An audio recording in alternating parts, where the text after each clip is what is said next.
গৌরীপুরে আমন মৌসুমে ধান সংগ্রহের লটারির মাধ্যমে কৃষক নির্বাচন।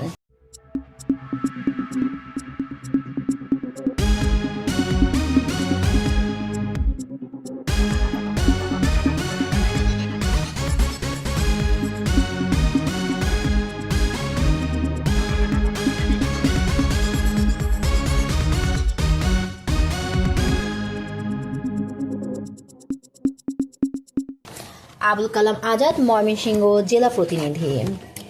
ময়মনসিংহের গৌরীপুরে আমন মৌসুমে সরকারি ধান সংগ্রহ কার্যক্রমের জন্য লটারির মাধ্যমে কৃষক নির্বাচন সম্পন্ন হয়েছে।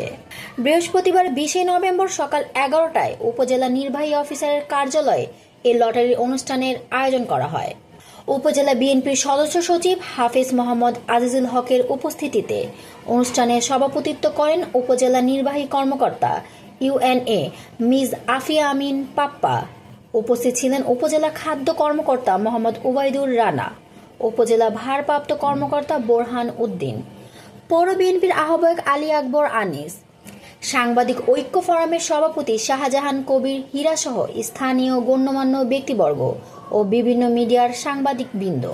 উপজেলা খাদ্য বিভাগের সূত্রে জানা যায়, গৌরীপুর উপজেলায় চলতি আমন মৌসুমে মোট 174 মেট্রিক টন ধান সংগ্রহের লক্ষ্যমাত্রা নির্ধারণ করা হয়েছে।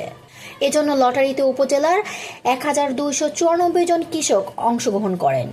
এর মধ্যে পৌরসভা থেকে 14 জন এবং উপজেলার 10টি ইউনিয়ন থেকে প্রতিটি ইউনিয়নে 16 জন করে মোট 174 জন কৃষক নির্বাচিত হন।